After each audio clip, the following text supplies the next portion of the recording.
Episode के start में एक बंदे को दिखाया जाता है जो बोल रहा होता है, मेरा कर्ज परफेक्ट है। तो ये वही बंदा है जिसकी वजह से पैट्रिक की वाइफ और डॉटर कर्ज डिजीज से जूझ रही है और ये यहाँ पे इसे टॉर्चर कर रहे होते हैं और फिर मार देते हैं। नेक्स्ट सीन में मिसुमी और हेजल होते हैं पैट्रिक के घर में। हेजल काफी नर्वस हो जाता है जब उसे पता चलता है कि ये जॉब रैम्पार्ट ट्रेडिंग कंपनी की है। अब पैट्रिक और उसका बटलर आके इन्हें एक जगह पे ले जाते हैं जहाँ पे हेजल को सारा सामान दिखाया जाता है मेडिसिन बनाने का। अब हेजल काम पे लग जाता है और स्पेल बोलने लगता है जिसमें बार बार वो गॉडेस का ही नाम ले रहा होता है, जिसे सुन के मिसुमी थोड़ा चिढ़ जाता है और फिर अपना मैजिक यूज कर देता है उस पे। हेजल कहता है मैजिक प्रिपरेशन कंप्लीट हो गई, लेकिन मैंने तो अभी बोलना खत्म ही नहीं करा। मिसुमी कहता है ये तुम्हारी बस इमेजिनेशन है। हेजल इस बंदे से पूछता है कि क्या मेडिसिन को बनाने का कोई और तरीका भी है। ये बोलता है कि नॉर्मली एम्ब्रोसिया फ्लावर से ये मेडिसिन बनती है, लेकिन उनका मिलना डिफिकल्ट है, इसलिए हम रूबी आई की आंख इस्तेमाल कर रहे हैं क्योंकि वो उसी फ्लावर का लिक्विड पीती है। ये सुन के मिसुमी कहता है अगर मुझे वो फ्लावर मिल जाए तो कुजुनोहा ट्रेडिंग कंपनी का प्राइस बन सकते हैं वो। हेजल अब एक डोज क्रिएट कर देता है। इसे लेके बटलर सीधे पैट्रिक के पास जाता है। इसके बाद हेजल 2 डोज और क्रिएट कर देता है, लेकिन एकदम से बटलर गेट खोलता है और हेजल थोड़ा हड़बड़ा जाता है और उसके हाथ से वो डोज छूट जाते हैं। मिसुमी एक को पकड़ लेता है और दूसरे को पकड़ने के लिए वो काई यूज करता है और फिर वाटर मैजिक से प्रेशर क्रिएट करके अपनी बॉडी से उसे बचा लेता है, लेकिन खुद दीवार से जाके टकरा जाता है। बटलर इन्हें अब पैट्रिक के पास लेके जाता है जिसको काफी चोट लगी हुई होती है और ये सब इसकी वाइफ ने किया होता है जब ये उसे मेडिसिन देने गया होता है। बटलर कहता है मैंने और गार्ड्स ने उन्हें ट्राई करा रोकने का, मगर हम रोक नहीं पाए। हेजल कहता है शायद ये उस कर्ज डिजीज की वजह से हो रहा है। पैट्रिक कहता है पहले उन्हें सिर्फ फीवर हुआ था नॉर्मल सा, उसके बाद वो पानी से डरने लगी, फिर लाइट से, उसके बाद उसके बाल भी झड़ने लगे और गाल पिचक गए और आंखें लाल हो गई। मिसुमी कहता है मैं उन्हें हैंडल कर लूंगा, आप मेडिसिन दे देना। पैट्रिक बोलता है मगर तुम कैसे करोगे, तुम्हारा लेवल तो सिर्फ 1 है। हेजल कहता है कुजुनोहा संभाल लेंगे सब, और बटलर भी यही कहता है। अब मिसुमी वहां जाता है और पैट्रिक को पीछे हटने को कहता है। उसकी वाइफ मिसुमी पे अटैक कर देती है। मिसुमी तभी जो है कहता है मेरी सिस्टर मेरे पे जूडो प्रैक्टिस किया करती थी हर टाइम, उस टाइम मैं उसकी मूव कॉपी नहीं कर पाता था, लेकिन अब मैं शायद कर सकता हूँ, और यूज करता है जूडो की मूव्स और उसे नीचे पटक देता है। पैट्रिक तभी आके उसे दवाई पिला देता है और वो ठीक हो जाती है। अब मिसुमी उसकी डॉटर के पास जाता है। वो एक स्पाइडर की तरह दीवार पे चढ़ी हुई होती है और मिसुमी में अटैक कर देती है।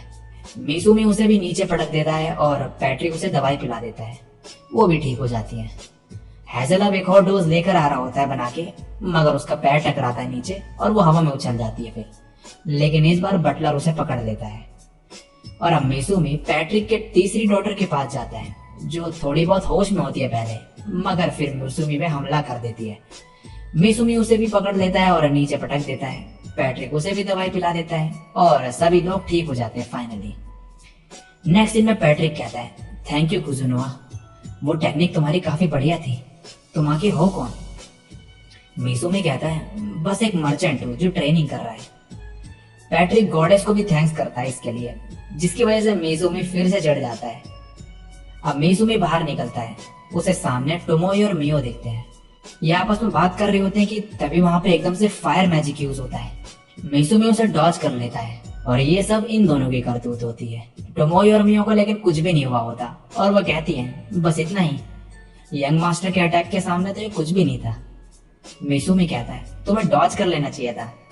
टोमोई कहती है हम इनकी स्ट्रेंथ पता करना चाहते थे, ये तुम्हें फॉलो कर रहे हैं जब से तुम होटल से निकले हो, और मुझे तुम्हारी चिंता हो रही थी इसलिए यहाँ पर आई। अब ये बंदा सीटी मार के बहुत सारे एडवेंचरर्स को बुला लेता है, लगभग 20 एडवेंचरर्स, और मियो और टोमोई को इन्हें ज्वाइन करने का ऑफर भी देता है। मियो कहती है कितना मिलेगा इसके बदले? वो कहता है 10 गोल्ड कॉइन्स, और मियो मान जाती है और कहती है ठीक है मैं इस फाइट में इन्वॉल्व नहीं होंगी।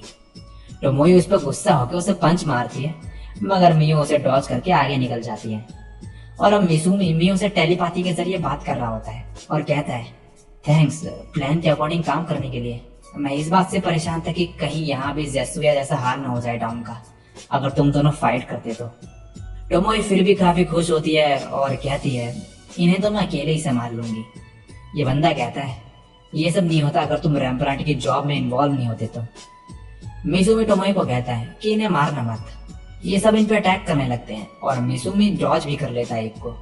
ये देख के ये कहते हैं ये तो सिर्फ लेवल 1 का है, लेकिन ये ऐसे कैसे कर रहा है। इसके बाद जो है टोमोए इन पे हमला करने लगती है और अकेली सबको मारने लगती है और सबको हरा देती है। फिर ये बंदा मियो को इनकी हेल्प करने को कहता है, मगर मियो कहती है मैंने कहा था कि मैं फाइट में इन्वॉल्व नहीं होंगी, मैंने ये नहीं कहा था कि मैं तुम्हारी मदद करूंगी। ये कहता है मगर मैं तुम्हें पैसे दे रहा हूँ। मियो कहती है मुझे फर्क नहीं पड़ता कि मैं तुमसे पैसे लूं या तुम्हारी डेड बॉडी से। तभी दूसरा बंदा वहां से भागने की कोशिश करता है मैजिक यूज करके, मगर मिसुमी उसे पकड़ लेता है और ये बंदा कहता है मैं सीग में नंबर 1 एडवेंचरर हूँ, लाइमलैट। लेकिन टोमोए उसे 2 सेकंड में हरा देती है। ये देख के ये कहता है क्या मैं मरने वाला हूँ, अगर मैं मर गया तो वो लोग। टोमोए उसकी मेमोरी देखती है जिसमें कुछ बच्चे होते हैं। ये बंदा माफी मांगता है इनसे। मिसुमी कहता है तुम माफी मांग रहे हो वो सब करने के बाद। ये कहता है सॉरी उन लड़कियों को सुलाने के लिए। मिसुमी कहता है उस कर्स डिजीज से लोग मरते हैं। ये कहता है लेकिन हमने सिर्फ उन्हें डीप स्लीप में डाला था। मिसुमी उसे एक्सप्लेन करने को कहता है। ये कहता है ये सब कुछ महीने पहले शुरू हुआ, मैं अपने फेवरेट बार में था। अब पास्ट का सीन दिखाया जाता है जिसमें ये विच डॉक्टर लाइम से बात कर रहा होता है और रैम्ब्रांड ट्रेडिंग कंपनी के बारे में बता रहा होता है कि कैसे उनकी वजह से एडवेंचरर्स को सफर करना पड़ रहा है। लाइम कहता है उनकी वजह से एडवेंचरर्स खतरनाक जॉब ले रहे हैं और अपनी जान गंवा रहे हैं। ये विच डॉक्टर कहता है मैंने सुना कि कुछ ऑर्फनेज के एडवेंचरर्स की भी मौत हो गई हाल ही में। ये सुनकर लाइम को और भी ज्यादा गुस्सा आ जाता है। इसके बाद विच डॉक्टर उसे कहता है मेरे पास एक सुझाव है। अब प्रेजेंट में लाइम इन्हें बताता है हमने बस उन्हें डीप स्लीप में डालने का सोचा था और यही प्लान था, मुझे यही बताया गया था इसलिए मैंने मदद करी। लेकिन जब विच डॉक्टर पकड़ा गया उसके बाद हम पीछे नहीं हट सकते थे। मिसुमी टोमोए से पूछता है और टोमोए कहती है ये सच कह रहा है।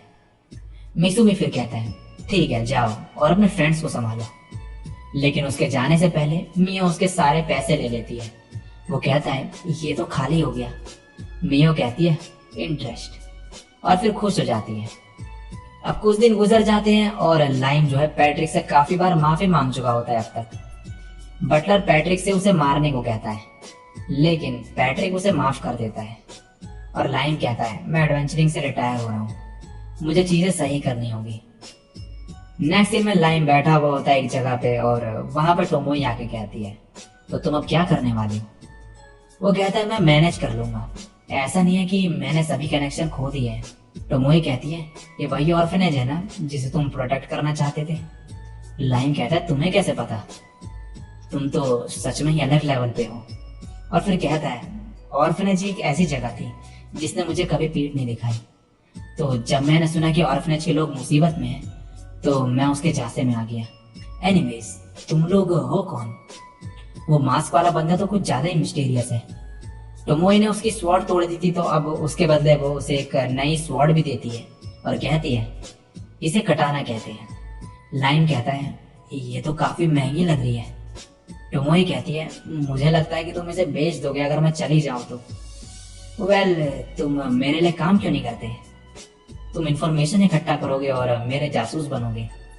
और उसे बहुत सारी गोल्ड कॉइन्स दे देती है जिसे देख के लाइम काफी खुश हो जाता है। टोमोए कहती है अगर मेरे लिए मेहनत से काम करोगे तो मैं तुम्हारे लिए उनको बचाऊंगी जो तुम्हारे लिए इम्पोर्टेंट है। और लाइम मान जाता है उसके लिए काम करने को। नेक्स्ट दिन में बटलर और पैट्रिक को दिखाया जाता है। बटलर कह रहा होता है कुजुनोआ ने अगर ट्रेडिंग कंपनी ओपन करी तो। पैट्रिक कहता है हमें प्लान करना पड़ेगा सब आगे के लिए, हम इतनी ऊपर ऐसे ही नहीं आए हैं। ये सब टोमोए सुन रही होती है और कहती है तो ये एक अच्छा इंसान नहीं है, शायद जिस विच डॉक्टर ने इसकी फैमिली के साथ वो सब किया वो भी इसके इरादों का शिकार था। नेक्स्ट सीन में मिसुमी प्लेन में आया हुआ होता है और खाना खा रहा होता है सबके साथ।